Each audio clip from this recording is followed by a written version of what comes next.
नमस्कार साथियों। दून पाठशाला में आप सभी का बहुत बहुत स्वागत है। और आज का जो पहला सवाल वो आपके सामने है।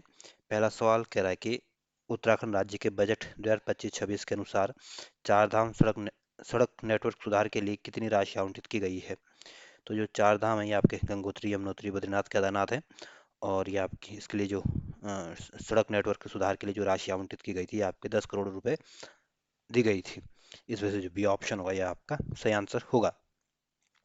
अगला क्वेश्चन आपके जनगणना 2011 के संदर्भ में पूछा गया और आपके सामने चार कथन दिए गए और आपको बताना कि इन कथनों में कौन कौन से कथन सही है। पहला कथन कह रहा है कि उत्तराखंड में रुद्रप्रयाग जिले की जनसंख्या सबसे कम है। तो पहला कथन बिल्कुल ठीक है। जो उत्तराखंड का सबसे अधिक आबादी वाला जनपद ये आपका हरिद्वार जनपद है और सबसे कम आबादी वाला जनपद आपका रुद्रप्रयाग है। दूसरा कथन कह रहा है कि उत्तराखंड राज्य में नैनीताल का स्थान जनसंख्या में तीसरा है। तो दूसरा कथन गलत है।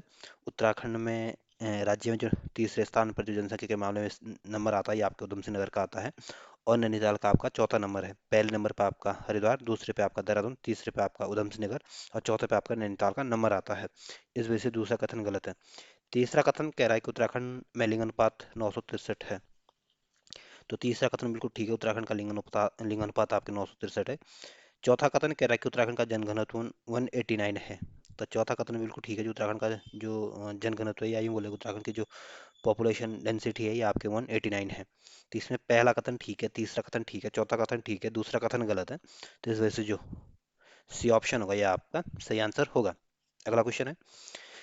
अगला क्वेश्चन कह रहा है कि उत्तराखंड के आर्थिक सर्वेक्षण 2024-25 के अनुसार वर्ष 2024-25 में उत्तराखंड के सकल राज्य घरेलू उत्पाद स्थिर कीमतों पर अनुमानित वृद्धि दर कितनी क्या थी। तो 2024-25 जो आर्थिक सर्वेक्षण है इसके अनुसार उत्तराखंड की जो उत्तराखंड राज्य की जो जीडीपी की जो स्थिर कीमतों में जो अनुमानित वृद्धि दर देखी गई थी आपके 6.61% देखी गई थी। इस वजह से जो सी ऑप्शन होगा ये आपका सही आंसर होगा। अगला क्वेश्चन है। अगला क्वेश्चन कह रहा है कि उत्तराखंड में किस स्थान पर हिंदुस्तान मशीन टूल्स की इकाई स्थित है। तो जो हिंदुस्तान मशीन टूल्स की इकाई जो है ये आपके नैनीताल के रानी बाग में स्थित है। इस वजह से जो ये ऑप्शन होगा ये आपका सही आंसर होगा। सॉरी, जो रानी बाग में ये स्थित, नैनीताल के रानी बाग में स्थित है। इस वजह से ये ऑप्शन आपका सही आंसर होगा। और जो रानीपुर है ये आपके हरिद्वार में है। और इसी रानीपुर में आपके BHEL फैक्ट्री भी स्थित है। और जो काशीपुर है आपके उधमसिंह नगर में स्थित है। और इसी काशीपुर में आपके भारतीय प्रबंधन संस्थान स्थित है। और जो रानीखेत है ये आपका अल्मोड़ा में स्थित है। और इसी रानीखेत में आपके कुमाऊं रेजिमेंट का मुख्यालय है। और इस रानीखेत को आपके पर्यटक नगरी के नाम से भी जाना जाता है। और इसी रानीखेत में आपके क्षेत्रीय आयुर्वेदिक अनुसंधान संस्थान भी स्थित है। तो इसमें जो ये ऑप्शन होगा ये आपका सही आंसर होगा क्योंकि HMT की जो इकाई है आपके रानी बाग नैनीताल में स्थित है। अगला क्वेश्चन है। अगला क्वेश्चन कह रहा है कि उत्तराखंड राज्य के शिल्प उत्पादों को किस ब्रांड नाम से बेचा जाता है। तो उत्तराखंड के जो शिल्प उत्पाद होते हैं इसको आपके हिमाद्री ब्रांड के नाम से बेचे जाते हैं। तो इस वजह से जो डी ऑप्शन होगा ये आपका सही आंसर होगा। अगला क्वेश्चन है। अगला क्वेश्चन आपके छठे नंबर का जो खाद्य सुरक्षा सूचकांक है या यूँ बोले कि फूड सिक्योरिटी इंडेक्स 2024 है उसमें उत्तराखंड को क्या स्कोर दिया गया था। तो जो उत्तराखंड जो खाद्य सुरक्षा सूचकांक या यूँ बोले कि फूड सिक्योरिटी इंडेक्स में उत्तराखंड की जो रैंक दी गई थी आपके 18वीं रैंक थी। और जो पहली रैंक दी गई थी आपके गुजरात को दी गई थी। और उसमें उत्तराखंड का जो स्कोर था ये आपके 38.7% था। इसमें जो सी ऑप्शन होगा ये आपका सही आंसर होगा। अगला क्वेश्चन है।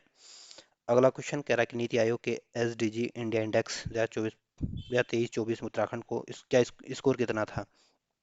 तो पहले तो ध्यान रखना जो SDG इंडिया इंडेक्स है ये आपके नीति आयोग के द्वारा जारी जारी किया जाता है। और इसमें उत्तराखंड की जो रैंक, उत्तराखंड का जो स्कोर दिया गया था ये आपका 79 स्कोर दिया गया था। और उत्तराखंड की पहली रैंक थी। इसमें जो ए ऑप्शन होगा ये आपका सही आंसर होगा। अगला क्वेश्चन कह रहा है कि नंद गेट के लिए बुलियन व्यंजन क्या है। तो जो नंद गेट होता है ये आपके डिजिटल लॉजिक गेट होता है। और ये आपके दो या दो से अधिक इनपुट लेता है और एक आउटपुट देता है।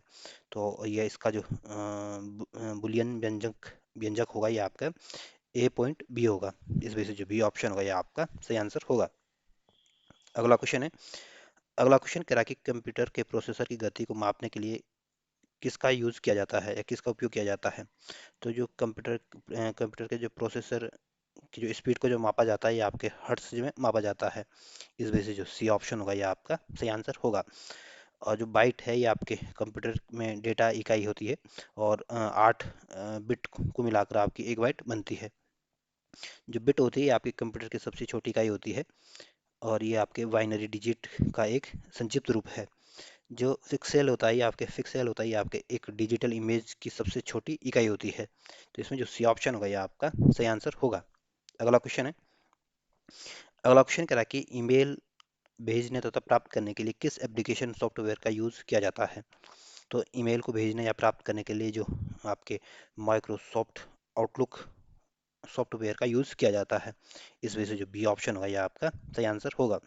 और जो माइक्रोसॉफ्ट माइक्रोसॉफ्ट वर्ड होता है ये आपके इसका यूज़ आपके डेटा को टेक्स्ट टेक्स्ट डॉक्यूमेंट बनाने के लिए किया जाता है, और संपादित करने के लिए किया जाता है, प्रिंट करने के लिए इसका इस्तेमाल किया जाता है।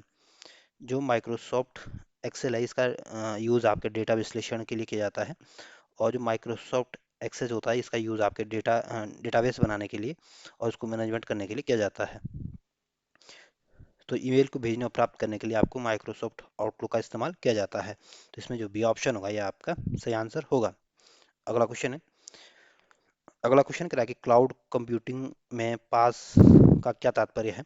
तो क्लाउड कंप्यूटिंग में आपके जो PaaS का जो पास का जो तात्पर्य है ये आपके लिए प्लेटफॉर्म एज ए सर्विस इसका मतलब है, या इसका पूरा नाम है। तो इसमें जो ए ऑप्शन होगा ये आपका सही आंसर होगा। और प्लेटफॉर्म एज ए सर्विस का यूज़ आपके डेटा को प्रोसेसिंग करने में किया जाता है, और विजुअलाइजेशन और रिपोर्टिंग के लिए इसका इस्तेमाल होता है। तो जो ए ऑप्शन होगा ये आपका सही आंसर होगा। अगला क्वेश्चन है। अगला क्वेश्चन कह रहा है कि एक आदर्श दृढ़ पिंड का आयतन प्रत्यास्थता गुणांक है। तो एक आदर्श पिंड का जो आयतन होगा ये आपके अनंत होगा। तो इसमें जो ए ऑप्शन होगा ये आपका सही आंसर होगा। अगला क्वेश्चन है। अगला क्वेश्चन कह रहा है कि कौन सी पंचवर्षीय योजना समावेशी विकास पर केंद्रित थी। तो जो आपकी 11वीं नंबर की जो पंचवर्षीय योजना थी ये आपके समावेशी विकास पर केंद्रित थी। और जो 11वीं पंचवर्षीय योजना चली थी ये आपके 2007 से 2012 तक चली थी। और जो 8वीं पंचवर्षीय योजना चली थी ये आपकी 1992 से लेकर 97 तक चली थी। और 8वीं पंचवर्षीय योजना में आपके मानव संसाधन का विकास पर जोर दिया गया था। जो 10वीं पंचवर्षीय योजना चली थी आपकी 2002 से 2007 तक चली थी। और 10वीं पंचवर्षीय योजना का उद्देश्य था कि देश में गरीबी और बेरोजगारी को समाप्त करना था, और अगले 10 साल में आपके प्रति व्यक्ति आय को दुगना करना इसका मुख्य फोकस था, मुख्य एजेंडा था। जो नौवीं पंचवर्षीय योजना थी ये आपके 1997 से आपके 1997 से 2002 में तक चली थी। और इसका उद्देश्य था कि आपके न्यायपूर्ण वितरण एवं समानता के साथ न्यायपूर्ण वितरण एवं समानता के साथ विकास को आगे बढ़ाना है। तो ये इसका मुख्य उद्देश्य था। तो इसमें जो डी ऑप्शन होगा ये आपका सही आंसर होगा। अगला क्वेश्चन है। अगला क्वेश्चन कह रहा है कि उत्तराखंड का जड़ी बूटी अनुसंधान और विकास संस्थान कहाँ स्थित है। तो उत्तराखंड का जो जड़ी बूटी अनुसंधान विकास संस्थान है ये आपके गोपेश्वर में स्थित है। इसमें जो बी ऑप्शन होगा ये आपका सही आंसर होगा। और जो जागेश्वर है ये आपके अल्मोड़ा में स्थित है। और इस जागेश्वर में आपके 100 से अधिक ये मंदिरों का यहाँ पे एक समूह है। और जो ये मंदिर है ये आपके भगवान शिव को समर्पित है।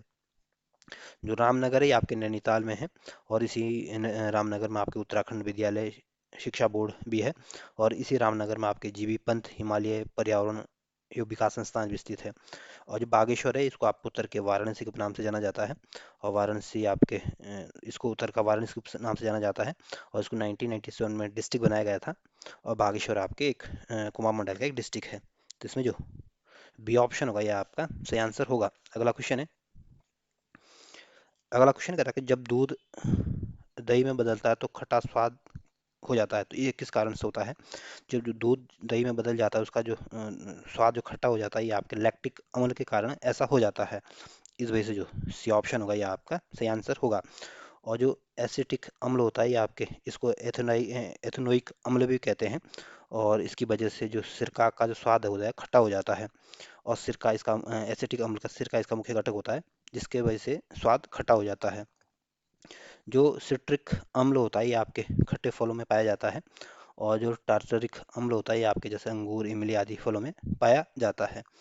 तो जो दही का स्वाद जो दही जो खट्टी हो जाती है आपके लैक्टिक अम्ल के कारण होती है। इस विषय सी ऑप्शन होगा ये आपका सही आंसर होगा। अगला क्वेश्चन है। अगला क्वेश्चन कह रहा है कि नाभिकीय रिएक्टर में मंदक के रूप में प्रयोग किया जाता है। तो नाभिकीय रिएक्टर में आपके जो मंदक के रूप में जो इस्तेमाल किया जाता है, आपके D2O को इस्तेमाल किया जाता है। इस वजह से जो बी ऑप्शन होगा यह आपका सही आंसर होगा। अगला क्वेश्चन है, अगला क्वेश्चन कह रहा है कि ताजमहल के संगमरमर का रंगहीन और चमकीहीन होने का कारण क्या है। तो जो ताजमहल है ये आपके आगरा में स्थित है और इसको आपके शाहजहां ने बनवाया था। और इस ताजमहल को आपके सफ़ेद संगमरमर से बनाया गया था। और इस सफ़ेद संगमरमर में जो इसका जो रंग उतर रहा है या रंगीन हो रहा है या चमकीन हो रहा है, इसका जो वजह है ये आपकी अम्ल वर्षा है। इस वजह से जो ए ऑप्शन होगा ये आपका सही आंसर होगा। और जो ओजोन परत होती है आपके समताप मंडल का ही एक क्षेत्र होता है या समताप मंडल की ही परत होती है। और ये आपके जो पराबैंगनी किरणें आती है या यूँ बोले कि अल्ट्रा वायलेट किरणें आती है उसको रोकने का काम करती है। जो मीथेन है इसका सूत्र आपके CH4 है। और मीथेन आपके ग्रीन हाउस गैस है और ये आपके रंगीन गंधहीन गैस भी है। जो कोरा होता है ये आपके जो कोरा होता है ये आपके ठंडी और आर्द्र हवा से बनता है। और ये भूमि के निकट बनता है। और जो गर्म हवा की अपेक्षा आपकी जो ठंडी हवा होती है ये अधिक नमी को अवशोषित करती है, अधिक नमी को लेने में सक्षम होती है। तो जो ए ऑप्शन होगा ये आपका सही आंसर होगा। अगला क्वेश्चन है, अगला क्वेश्चन कह रहा है कि वायुमंडल के आधार से शिखर तक उपस्थिति वायु में ओजोन परत की सघनता को मापी जाती है। तो जो ओजोन परत की जो मापने के लिए या ओजोन परत की जो सघनता को जो मापता है ये आपके डाप्सन इकाई से मापा जाता है। इस वजह से जो ए ऑप्शन होगा ये आपका सही आंसर होगा। अगला क्वेश्चन है, अगला क्वेश्चन कह रहा है कि हरे पौधों में खाद्य के रूप में सौर ऊर्जा के भंडारण की दर कहलाती है। तो हरे पौधे में खाद्य के रूप में जो सौर ऊर्जा के भंडारण की जो दर कहलाती है आपके प्राथमिक उत्पादकता कहलाते हैं। तो इसमें जो ए ऑप्शन होगा ये आपका सही आंसर होगा। अगला क्वेश्चन है, अगला क्वेश्चन कह रहा है कि ऐसी पारस्परिक क्रिया जिसमें एक जीव को तो लाभ होगा परंतु अन्य को न हानि होगी और न ही लाभ होता है, उसको क्या कहते हैं। तो जो सहभोजिता होती है, जो सहभोजिता की जो प्रक्रिया होती है इसमें एक जीव को तो लाभ होता है और दूसरे को ना तो हानि होती है और नहीं लाभ होता है। इस वजह से जो बी ऑप्शन होगा ये आपका सही आंसर होगा। और जो सहजीविता होती है ये आपके दो अलग अलग जीवों के बीच एक घनिष्ठ और दीर्घकालिक जैविक अंतक्रिया होती है। इसमें दोनों के लिए लाभकारी हो सकती है या फिर ये दोनों तटस्थ भी हो सकती है, जैसे लाइकेन होता है। जिसमें दोनों को लाभ भी हो सकता है, दोनों तटस्थ भी रह सकते हैं। और जो परिजीविता होती है इसमें एक जीव को तो लाभ होता है और दूसरे को हानि होती है, जैसे मच्छर होते हैं। आप जब मच्छर आपको काटता हो तो आपको हानि होती है लेकिन मच्छर को फायदा होता है।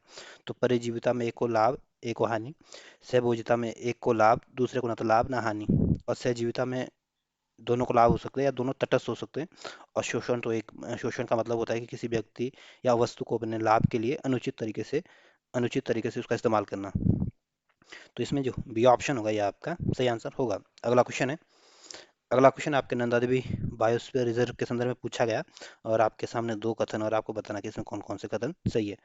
पहला कथन कहता है कि यह विश्व धरोहर स्थल है। तो पहला कथन बिल्कुल ठीक है, जो नंदा देवी बायोस्फीयर रिजर्व है ये आपके विश्व धरोहर सूची में शामिल है। दूसरा कथन कह रहा है कि इसके निवासियों में हिम तेंदुए, कस्तूरी मृग, नीलभेड़ शामिल है। तो दूसरा कथन बिल्कुल ठीक है, जो नंदा देवी बायोस्फीयर रिजर्व है यहाँ पे आपको हिम तेंदुआ देखने को मिलेगा, कस्तूरी मृग भी देखने को मिलेंगे और नीली भेड़ भी देखने को मिलती है। तो इसमें पहला कथन भी ठीक है, दूसरा कथन भी ठीक है। तो इस वजह से जो सी ऑप्शन होगा ये आपका सही आंसर होगा। अगला क्वेश्चन है, अगला क्वेश्चन में दो सूचियां दी गई है और आपको उनको सही सुमेलित करना है। तो जो जैव आवर्धन का संबंध आपके क्रमिक पोषण स्तरों पर सांद्रता का निर्माण से संबंधित है। और जो स्थिर विद्युत अवक्षेपण है इसका संबंध आपके कणिका तत्व से है। और जो स्थल भराव है इसका संबंध आपके ठोस अवशिष्ट से है। और समताप मंडल का संबंध आपके ओजन का निर्माण से संबंधित है। तो इस तरह से आप इनको अगर सजाने की कोशिश करोगे तो जो ए ऑप्शन होगा यह आपका सही आंसर होगा। अगला क्वेश्चन है, अगला क्वेश्चन भी इसमें दो कथन दिए गए, आपको बताना कि इसमें कौन कौन से कथन सही है। पहला कथन कह रहा है कि हवा में प्रकाश पानी की तुलना में तेजी से चलता है। तो पहला कथन बिल्कुल ठीक है, जो हवा में जो प्रकाश होता है वो पानी की तुलना से तेजी से चलता है। दूसरा कथन कह रहा है कि हवा का अपवर्तनांक पानी से अधिक होता है। तो दूसरा कथन गलत है। जो हवा का अपवर्तनांक होता है ये आपके पानी से ज़्यादा नहीं बल्कि पानी से कम होता है। तो इसमें पहला कथन तो ठीक है, दूसरा कथन गलत है। तो इसमें जो ए ऑप्शन होगा ये आपका सही आंसर होगा। अगला क्वेश्चन है। अगला क्वेश्चन भी आपके सामने दो कथन और आपको बताना है कि कौन सा कथन इसमें सही है। पहला कथन कह रहा है कि रैखिक प्रसार गुणांक का बीमा के डैश वन है। तो पहला कथन बिल्कुल ठीक है। दूसरा कथन कह रहा है कि आयतन प्रसार गुणांक की बीमा के डैश वन है। तो दूसरा कथन भी ठीक है। तो इसमें पहला कथन भी ठीक है, दूसरा कथन भी ठीक है। इस वजह से जो ए ऑप्शन होगा यह आपका सही आंसर होगा।